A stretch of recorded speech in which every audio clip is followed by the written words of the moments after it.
kung ano yung nangyari sa kanya, no? Pero magbigay lang tayo ng konting background kung sino ba siya. Number one, si Charlie Kirk ay champion of faith sa public. Pag napapanood nyo, pag po follower kayo, although hindi ako solid follower, pag po napanood nyo yung mga videos niya, siya po ay talastasan, no? Nakikipag-debate in public. And ang mga pinag-uusapan doon ay about Christianity, yung way of life, yung morality. Ganun po yung mga dinedebate niya.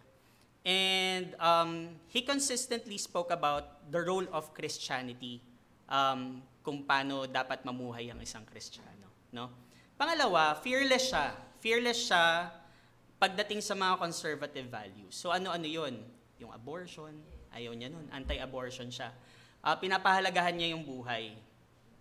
Yung mga religious freedoms, and even yung mga traditional values na meron sa Bible, pinapahalagahan at dinedefend niya yun.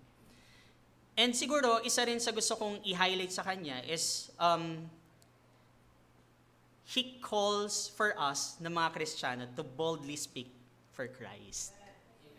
No? Pag po napapanood niyo siya, lagi pong about Jesus ang tinatakel niya. And most of the debates talaga ay hindi pwede na matatalo yung Christianity, no? Hindi pwedeng matatalo yung paninindigan niya sa belief niya, sa faith niya, at sa faith na pinaglalaban natin. Okay. Iyon. Even yung third, no, sabi nga rin, hindi lang sa salita, maging dapat sa gawa, no? Hindi lang nakikita sa kanya yung hindi lang, 'di ba, nagde-debate nga siya. Hindi lang kasi sa salita nakikita 'yun eh. Pag kilala niyo siya at kinilala niyo siya, makikita niyo na even sa serving napapakita niya yung pagiging Kristiyano niya. 'Di ba? Sabi nga sa singit ko lang, no, sa command number 5 ng conquest natin, may nakakaalala pa ba? Shine, 'di ba? Sabi nga doon, let your light so shine before men that they may see your good works and glorify your Father which is in heaven. So dapat nakikita, hindi lamang sa salita, no, kundi sa gawa. At yun yung nakikita natin dito sa example natin, which is si Charlie Kirk. And then, suddenly this morning natin nakita, pero sa Utah kasi nangyari yung assassination. Opo, very key. Sa Utah, US po, nangyari ang assassination. Very sudden, no, sa college school. And parang sobrang planado. As in, hindi mo masasabi na beginner yung gumawa. Sobrang alam na nila yung gagawin. And even pag napapanood naman si Charlie Kirk, alam niya na talagang laging in danger ang buhay niya. Kasi, syempre, lumalaban siya for the right for his right and also for the right na pinaglalaban niya. Syempre, maraming taliwas, maraming mga bashers, if I may say. Ayun. So, sobrang sudden. And syempre, while we don't know yet kung ano yung reason kung bakit inassassinate siya, since alam natin na advocate siya ng Christianity, pwede nating i-anchor no? Na malamang sa malamang, bukod sa mga hindi niya nakakasundo, kung i-anchor natin sa spiritual life, it's about spiritual warfare. Diba? Na sabi sa Ephesians 6:12, wala pala ako nung sabi sa Ephesians 6:12, for we wrestle not against the flesh and blood, but against principalities, against powers, against the rulers of the darkness of this world. So dahil Christian si Charlie Kirk at vino-voice out niya boldly, voicing the Christianity, pwedeng larger part of the spiritual battle yung pagkamatay niya. Tama? And alam naman natin na kumikilos din ang dyablo. The devil force pino-force niya yung darkness niya to silence or discourage yung mga God's people. And isa doon si Charlie Kirk, no? Nakakalungkot, pero we need to still move forward as a Christian. Siyempre, hindi naman natin masyadong kilala si Charlie Kirk, no? Pero Ang sinasabi lang natin is, he is a Christian like us.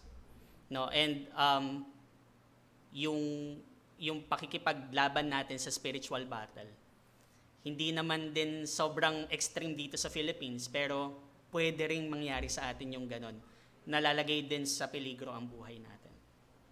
And about our topic, which is yung developing emotional strength. Ano nga ba ang possible na maging effect nung nangyari yun? Sabihin na natin hindi lang yun, no? That's one of the examples, yung pagkamatay ni Charlie Kirk. Pero, bukod doon, ano ba yung pwedeng maging effect sa ating mga Christian nung pangyayaring yun? Pwedeng pa next nung slide. Yan. What are the negative spiritual effects to Christians? No? Number one, we fear and yung withdrawal from bold witness.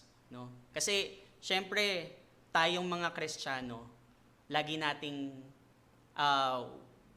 ini-spread ang gospel. Tama? Kung saan tayo nagpupunta.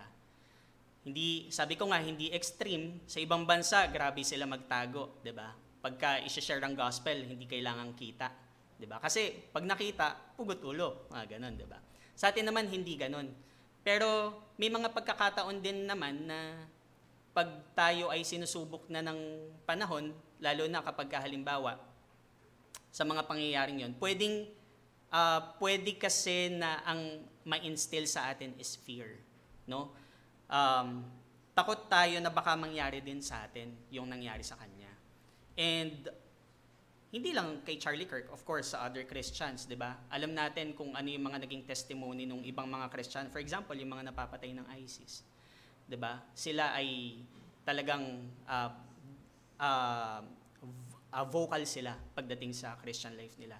And up until the end of their lives, pinanindigan nila yung pagiging Kristiyano nila. Ayun. Number 2 is yung spiritual shaking and questioning. So spiritual shaking, of course, this is related to having fear. Pero yung questioning 'di ba? Halimbawa, nangyari sa atin 'yun.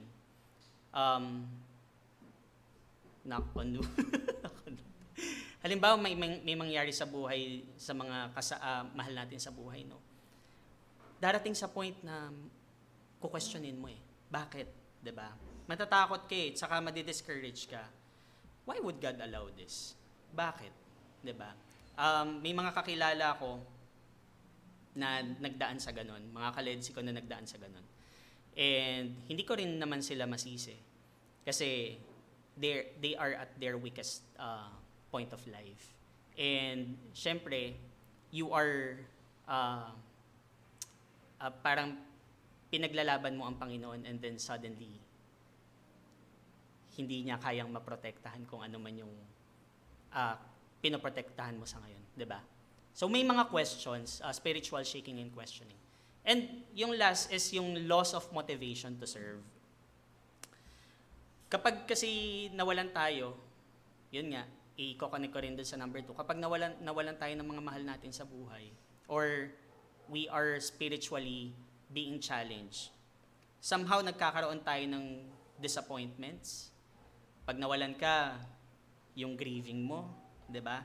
And minsan yun yung nagiging cause to why we end up losing energy and yung motivation or yung interest sa pag-serve. So, yun yung mga nakikita natin na negative spiritual effects to Christian. May next, pwede pa next na slide, nakalimutan ko yung next slide.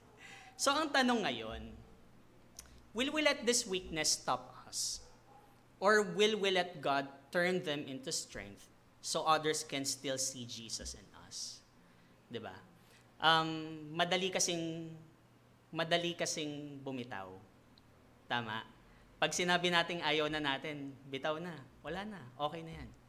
Pero, hindi ba natin naiisip na yung kahinaan mong yun, pwedeng gamitin ng Panginoon yun into your strength para mas makita ang Panginoong Jesus sa buhay natin. Okay? Ilang minutes na ako. So, let's go to our main topic. So, introduction ko na yun. So, yung unang, I have 3 topics, no? I have 3 points. Yung number 1 natin is about strengthen to persevere. Galatians 6:9 to 10. Pabasa nga po. Ready? Begin.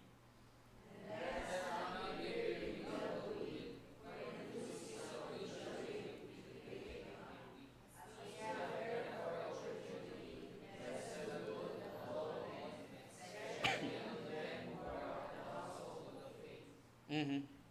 So ang topic natin, ang first point natin is strengthen to persevere, no? Isa-isahin natin. Sabi diyan, let us not be weary in well-doing. So makikita natin sa verse na to na ina-acknowledge ng verse na yung pagod ay talagang totoo. Tama? Sinong hindi napapagod? Wala. Lahat tayo napapagod. So sabi naman diyan, let us not be weary in well-doing. Big sabihin, sinasabi niya na, uy, napapagod naman talaga tayo. Pero, let us not be weary.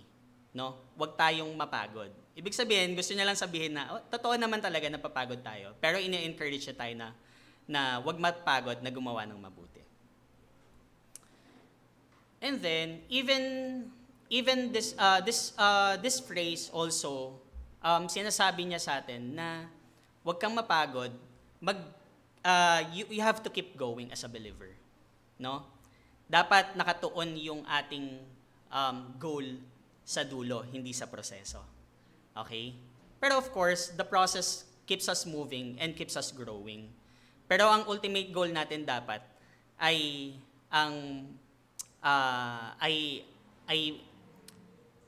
matagpo ang tapat ng ating Panginoon. No? At makasama niya. Sino gusto makasama Panginoon? Sino gusto ngayon na? Wag mo na. Okay, wag mo na. Siyempre gusto nating makasama ang Panginoon, pero wag naman muna, Lord. Okay. And of course, pinapatibay nito yung spiritual life natin na magpatuloy despite the lowliness of our emotion. Kaya nga, paano natin mapapatatag ang ating emosyon? Ito yung isa sa mga nakakatulong sa atin upang palakasin kung ano man yung pinagdaraanan natin, kung paano man tayo makakabangon dun sa pinagdaraanan natin. And then, sabi dito, in due season, we shall reap if we faint not. So it gives hope in God's timing. Okay? Paalala ito na ang pagpapagal natin ay hindi sayang. 'Di ba? Ang sarap pakinggan kasi sa totoo lang, minsan, hinahanap natin yung mga bagay-bagay na tangible. Tama? Pag nag-serve ako, Lord, magsaserve ako, bigay mo to. 'Di ba? Ganun yung mindset natin kapag nagsaserve tayo. Pero, dito, sinasabi lang dito na hindi in vain yung mga ginagawa natin, whether nakakakuha ka in return or hindi. Kasi ang true reward ay yung reward sa langit. Amen po. So, nagbibigay din to ng pag-asa yung promise ng Panginoon sa atin, we shall reap if we faint not, ay nagbibigay sa atin ng pag-asa at nagbibigay sa atin ng fuel na mag-persevere. 'Di ba? Kung wala kasing promise ang Panginoon, wala kang panghahawakan. Tama po, naka-anchor tayo sa promise lagi ng Panginoon. And yun yung nagpapatibay ng pananampalataya natin. At nagpapatatag sa atin, kaya nagpe-persevere tayo. Okay po. And lastly, it focuses, sabi dito, let us do good unto all men, sa 10, especially unto them who are of the household of faith. So it refocuses yung eternal impact, no? Dito, pinapaalalahanan tayo dun sa paggawa ng mabuti, lalo sa mga kapwa Kristiyano, ay may impact sa buhay nila.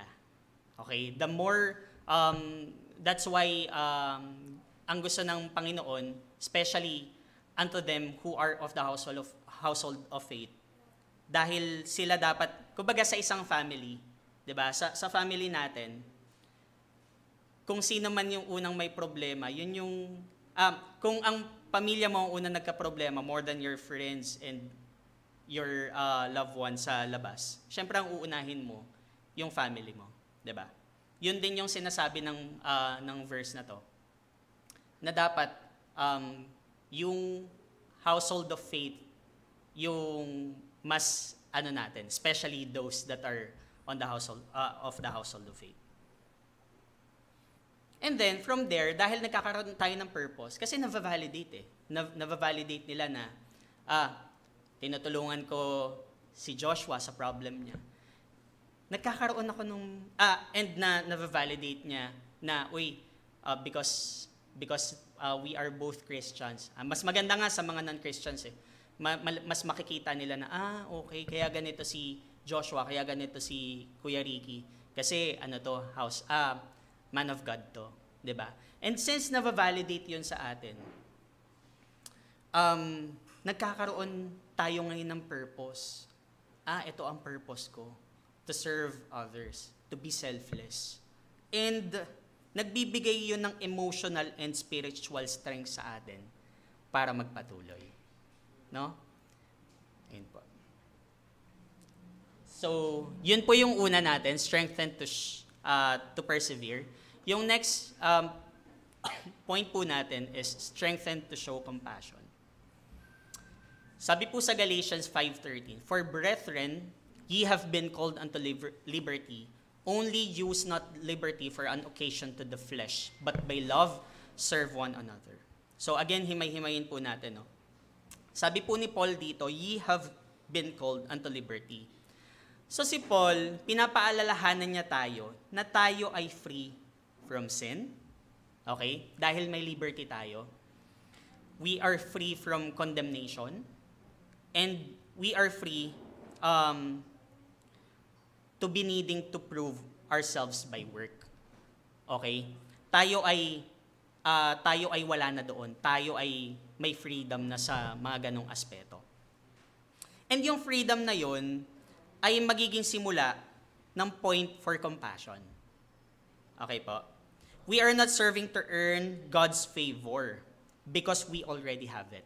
The moment na ma-realize mo yon, magkakaroon ka ng compassion sa ibang tao. Sabi pa po, only use not liberty for an occasion to the flesh. So dito naman sa verse na sa phrase na to ng verse na to, si Paul binibigyan niya tayo ng warning na wag mong gamitin yung liberty mo as an occasion to the flesh. Okay, wag mong gawing yung pudpud na yung pudpud na nakasabihan or yung pinaniniwalaan natin mga Kristiyano. Wag mong gamitin yung kaligtasan mo as license to sin. No?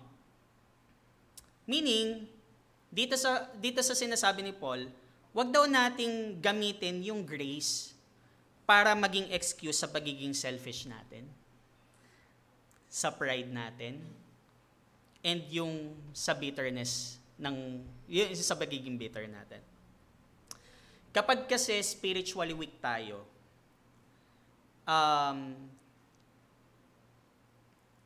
mas nagiging tempted kasi tayo na mag-hold ng grudges. Tama? So kapag nandun ka sa point in life mo, sobrang dali kang ma-penetrate ng kalaban Yon. We are tempted to hold grudges or withdraw love from those who hurt us. No? Etong verse na to is iba ang tinuturo sa atin. Hindi ganon. Ang sinasabi nito is tinatawag tayo ng Panginoon to do the opposite. To let love lead. Uy, sarap. Di ba? Nahayaan mo na yung pag-ibig ang mag-lead sa'yo. Sino ba dito may pinagdadaanan ngayon? Wala? Grabe. Sana all wala. Tingin ko naman lahat tayo may pinagdaraanan, no? And of course, dun sa mga pinagdaraanan natin, may mga bagay na talagang nakakasakit sa atin. Tama? May nanakit ba sa'yo? May nanakit ba sa'yo? Siya ba yung dahilan kung bakit may pinagdaraanan ka ngayon? 'Di ba? Dito sa verse na to, tinawag tayo upang mahalin yung mga hindi ka mahal-mahal. Okay?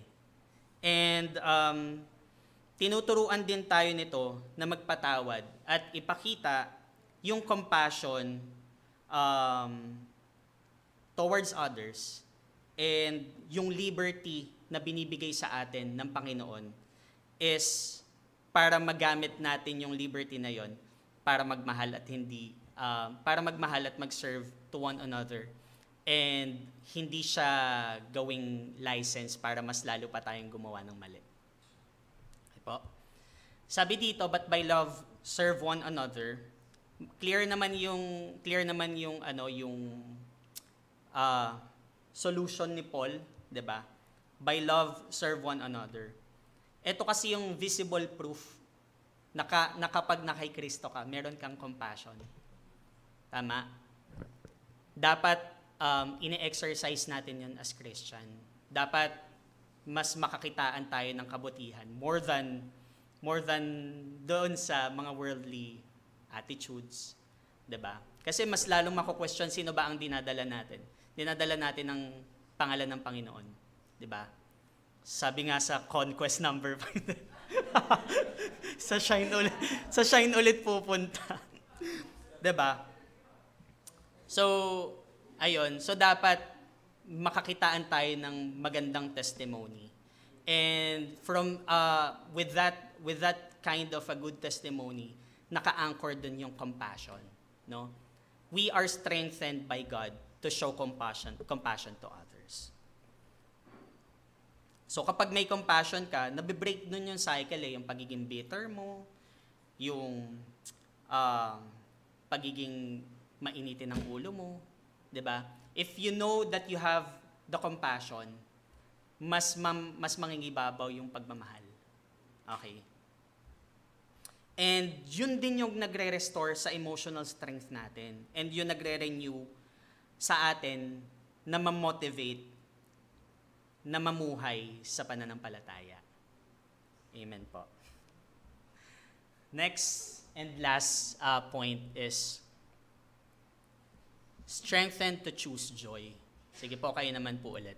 Ready? Go.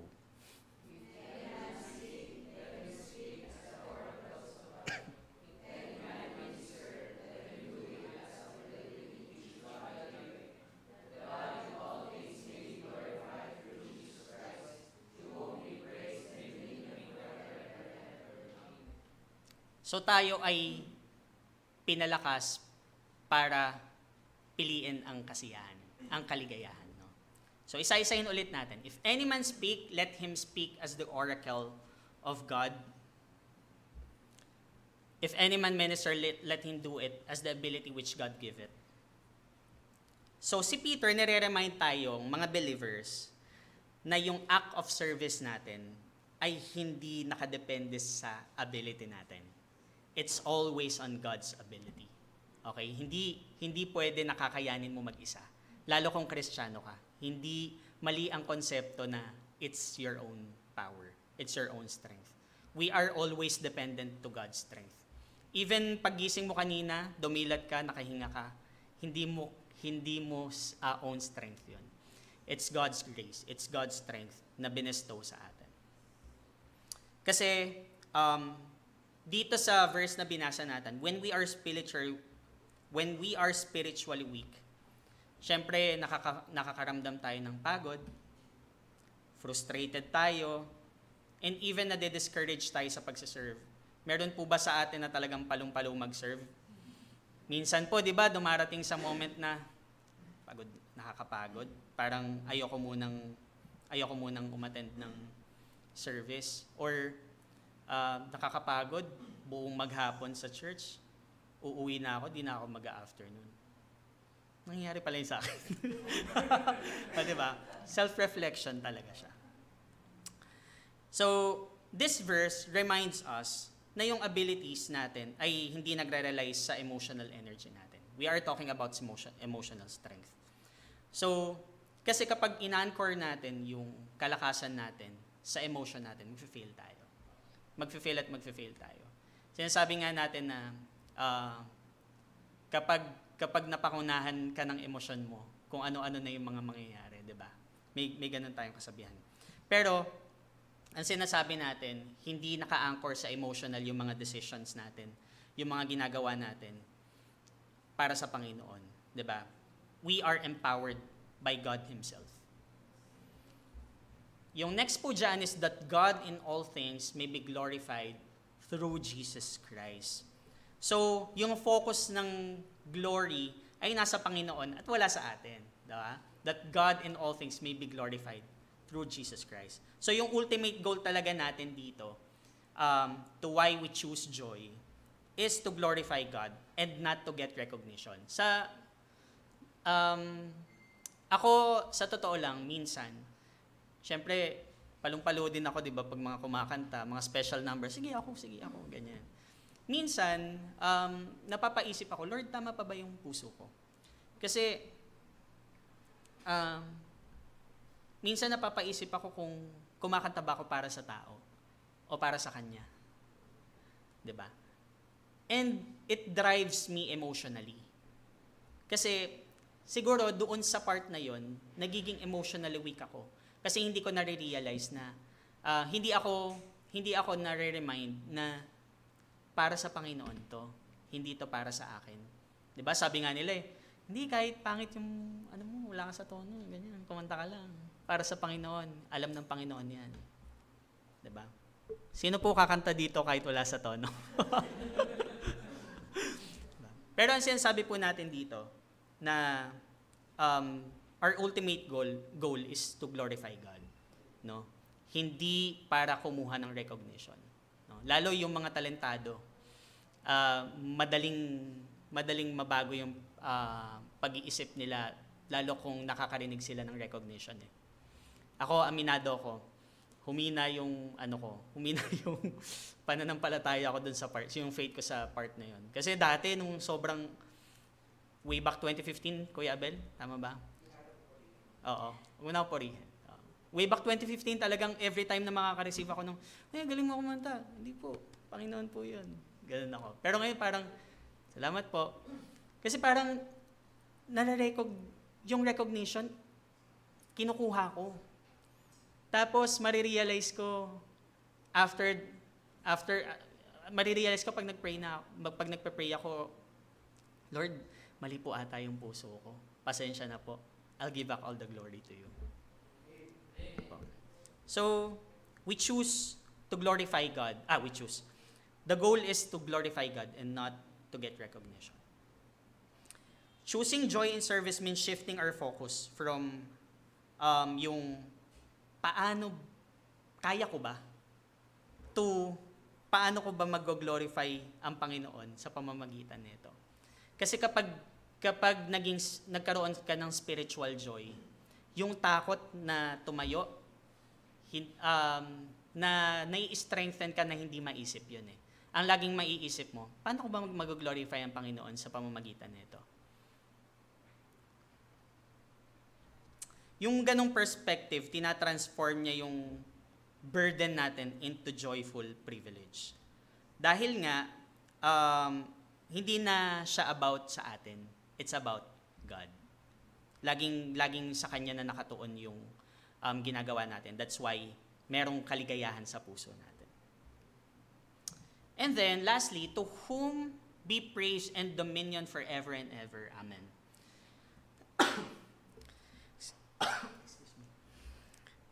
Ang joy, when we are strengthened to choose joy, yung kaligayahan na yon ay ang nagsusustain nun ay yung eternal perspective natin.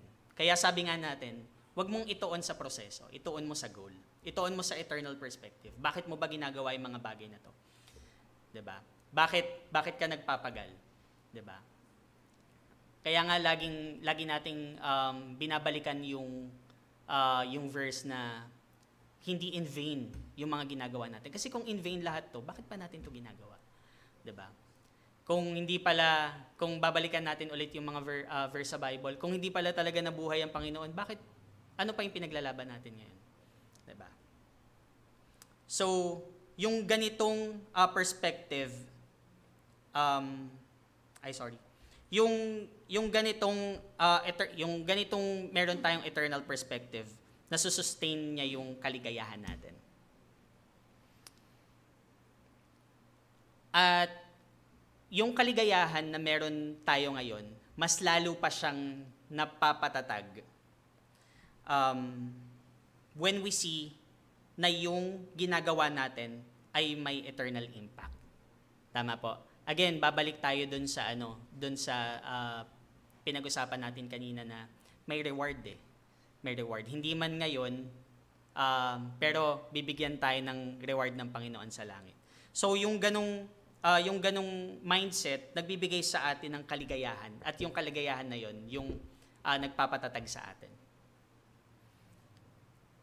And kapag kasi pinili nating maging maligaya at mapatatag mabigyan tayo ng kalakasan ng Panginoon para piliin ang kaligayahan, even yung small act of service na ginagawa natin, nagiging parang worship na siya sa atin. 'Di ba? Halimbawa, nagbigay ka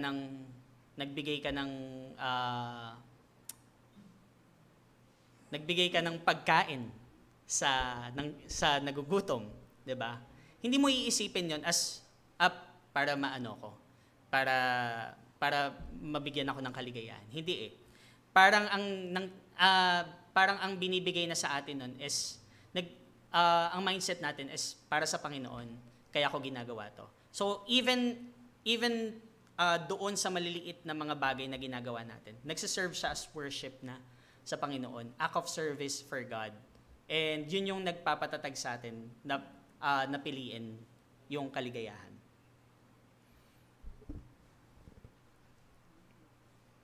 Yun. And lastly, this truth motivates weary Christians to keep going. Kasi nga, we know na yung ginagawa natin ay hindi naman talaga sayang. No? Kapag alam mo yon, magpapatuloy at magpapatuloy ka sa gawain ng Panginoon. Amen po. Sige po. Tapusin ko po, bago tayo mag-next slide. Meron akong isang video na napanood kay Charlie Kirk. Since si Charlie Kirk yung una kong example kanina. Sabi niya, tinanong siya, kung mamamatay ka, paano siya gusto na maalala ng mga tao? And he speaks boldly. Sabi niya, I want to be remembered for the courage for my faith. That would be the most important thing in my life. So, gusto natin iparating ngayon na dapat i-anchor natin ang kaligayahan natin, yung compassion natin, and even yung pag-persevere natin sa Panginoon. Kasi nga, kung hindi natin yun gagawin, mag-feel tayo. Lalo na tayo mga tao, we are so emotional. No? And yung emosyon na yun ay hindi maganda dahil may mga pagkakataon na ikaw ay nakokontrol na ng emotion mo. Okay po. So yung next slide, and I think this is the final slide, no? Mag-iiwan lang ako ng isang tanong sa atin. If God is ready to strengthen you today, what weakness will you surrender to Him? No? Kung ready ka na palakasin ng Panginoon ngayon, ano yung weakness na pinanghahawakan mo na gusto mo nang isurrender sa Kanya? Marami tayong weakness and we are bound to being weak dahil nga mga tao lang tayo. Because we are weak, we need Him. Diba? So ano po, gusto ko lang isipin nyo ngayon kung ano ba yung weakness na pwede ko nang isurrender sa Kanya para mas mapalakas niya ako at mas magamit niya ako. Okay po. Sige po. Marami pong salamat. At tayo po tayo for our... Sige po, let's pray. Panginoon, salamat po muli sa gabing ito. Salamat, Panginoon, sa mga turo na ibinahagi mo sa amin, Panginoon. Kung paano nga, Panginoon, na magbigay kami ng compassion, na piliin namin ang kaligayahan, and even mag-persevere kami sa inyong gawain, Panginoon. Lord, we pray na kayo ang siyang manguna sa amin more than our emotions. Kayo ang siyang magbigay sa amin ng maayos na desisyon at wag ang aming mga sarili, Panginoon. And Lord, as we go and live your life, Panginoon, as we go and live being a Christian, may you guide us, Panginoon. May you give us strength to continue in doing good. And Lord, dalangin ko po na patuloy kang maitaas sa lahat po ng aming mga ginagawa, Panginoon. Maraming salamat po sa gabing ito. At kayo po ang siyang patuloy na mag-ingat sa amin hanggang matapos ang gabing ito. Ito po ang dalangin sa pangalan po ni Kristo Jesus. Amen.